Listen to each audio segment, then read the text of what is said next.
मी अनिल परब यांना उत्तर द्यायलाच इथे उभी आहे. बरं झालं आलात सभागृहात. घाबरत नाही, वाटच बघत होते तुमची.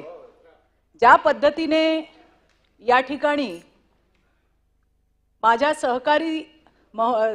सहकारी ज्या आहेत मनीषाताई कायंदे यांनी एक विषय घेतला, तो होता दिशा सालियनचा.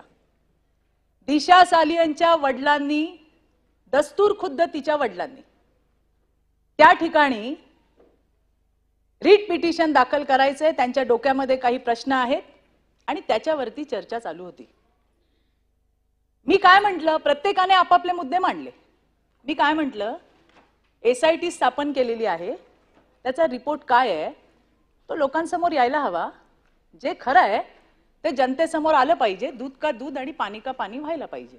ही मी माझी भूमिका मांडली, माझ्या इतर सहकाऱ्यांनी मांडली. त्याच्यावरती संजय राठोडचा विषय घेण्यात आला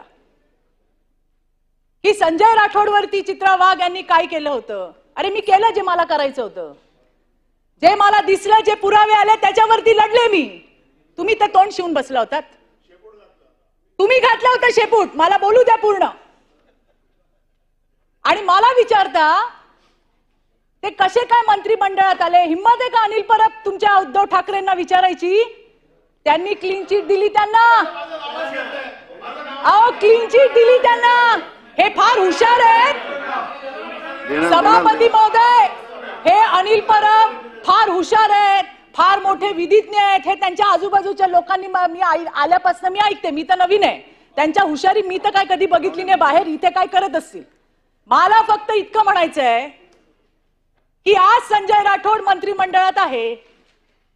ते का मंत्रिमंडळात आहे याचं उत्तर तत्कालीन मुख्यमंत्री एकनाथराव शिंदेंनी दिलं. कोपऱ्या कापऱ्यात नाही दिलं अनिल परब, मीडिया समोर दिलं. तुम्ही ऐकलं नाही का? मग का नाही उत्तर दिलं? सोयीप्रमाणे आपलं तोंड गप करायचं आणि महिलांवरती दादागिरी करायची. मला उत्तर द्यायचंय तुम्हाला. हिम्मत असेल ना, जा त्या उद्धव ठाकरेंना विचारा का क्लीन चिट दिली. जर क्लीन चिट दिली नसती तर बोलू द्या मला, बोलू द्या.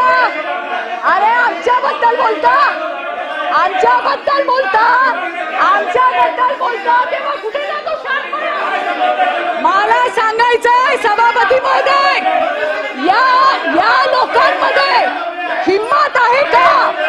त्यांनी उद्धव ठाकरेंना विचारावं, त्यांनी उद्धव ठाकरेंना विचारावं की संजय राठोडला क्लीन चिट कुठल्या मुद्द्यावर दिली याचा उत्तर यांनी दिलं पाहिजे. अरे मी तर माझी लढाई लढले, मी माझी लढाई लढले आणि लढणार. ओ अनिल परब, हिम्मत आहे तुमच्यामध्ये? हिम्मत आहे का तुमच्यामध्ये? सभापती महोदय मला विचारायचंय, यांच्यात हिम्मत आहे का?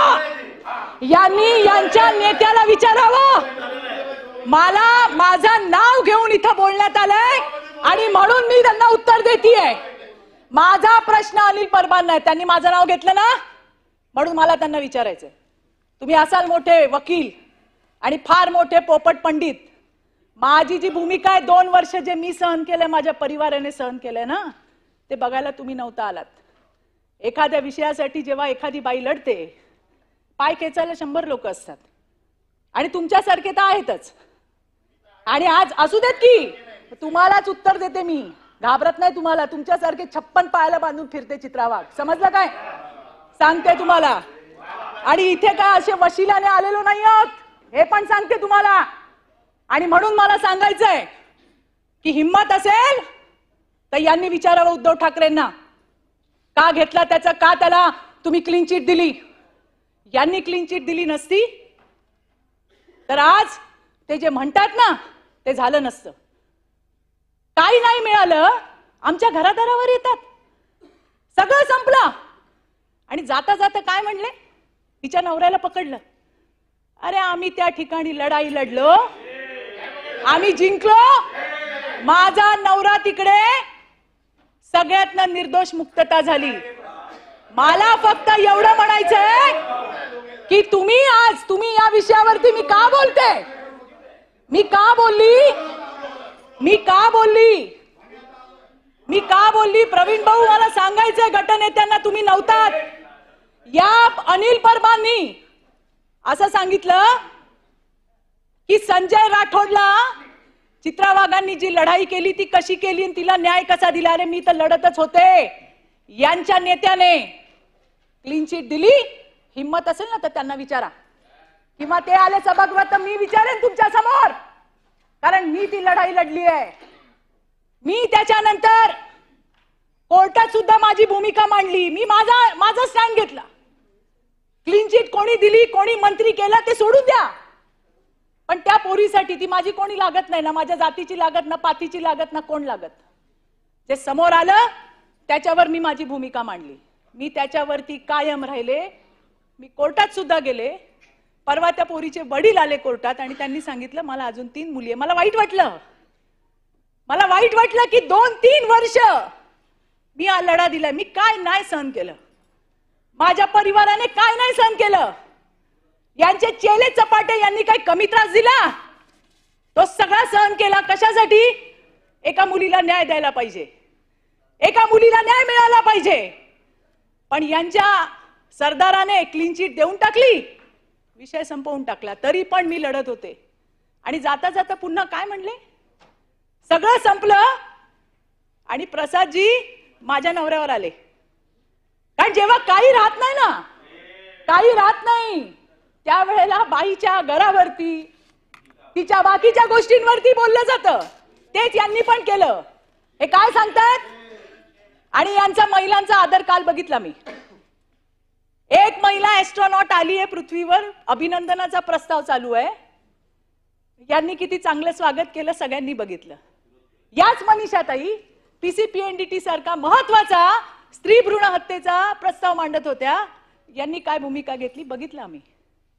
आणि म्हणून मला सांगायचंय, मी याचसाठी या ठिकाणी उभी राहिली आहे की आम्हाला हलक्यात घेऊ नका, हलक्यात घेऊ नका. आम्ही जर बोलायला लागलो तर तिकडच्या खुर्च्या खाली होतील. हे जबाबदारीने सांगते मी तुम्हाला परबजी, हलक्यात घेऊ नका आम्हाला. आणि मला तुम्हाला हेच सांगायचंय की जे झालं ते मी लढलो. अरे आम्ही फक्त एसआयटीचा रिपोर्ट बाहेर मागितलं. एसआयटीचा रिपोर्ट बाहेर येऊ द्या म्हणून बोललो तर यांची ही हालत झाली. आणि जेव्हा रिपोर्ट बाहेर येईल त्यावेळेला काय होईल, आणि म्हणून मला सांगायचंय, मीच नाही, कुठल्याही महिलेच्या इथे 3-4 आहोत आम्ही, काही फार नाही आहोत. बोलायचं ना, मुद्द्यांवरती बोला. आमच्या घरांवर काय येत आहे, आमचा नवरा काय करतो, आमचा पोरगा काय करतो, आमची पोरगी काय, तुम्हाला काय करायचंय? जे आमच्यावरती झालंय ते आम्ही लढलोय. पाहिजे तर जजमेंटची कॉपी आणून देते. तुम्ही तर फार मोठे पंडित आहात. देते आमच्या भाऊकडे, भाऊ देईल तुम्हाला आणून. आणि म्हणून नाही तर मीच घेऊन येईन तुमच्या ऑफिसला आणि बघा कुठे माझा नवरा मिळतोय का त्याच्यामध्ये. आणि म्हणून मला सांगायचंय, बोलायचा मुद्द्यांवरती बोला. आणि माझा साधा प्रश्न आहे, जो प्रश्न तुम्ही संजय राठोडचा काढलात, उद्धव ठाकरेंना विचारायची हिम्मत ठेवा. मला घेऊन चला, मी येते. नाही तर ते येतील तेव्हा मी येते विचारायला. का केली क्लीन चिट? मी तर सगळ्या पत्रकारांना विचारते. मी दिसली का लोकांना संजय राठोड आठवतो. मी त्यांना म्हणते, बाबा कोण दिली क्लीन चिट? त्यांना विचारा कधीतरी. ते म्हणे ते येतच नाहीत. म्हटलं ते येत नाही तर तुम्ही त्यांच्या घरी जा. आता ते येत नाहीत, ते भेटत नाहीत, ते बोलत नाहीत, म्हणून काय आम्हाला तुम्ही करणार? आणि म्हणून मला सांगायचं सभापती महोदय, माझं नाव घेतलं म्हणून मी या ठिकाणी बोलायला उभी राहिली. नाहीतर त्या अनिल परबांचा माझा काडीचा संबंध नाही, लांबचा संबंध नाही. हे मला या ठिकाणी मांडायचं होतं. धन्यवाद सभापती.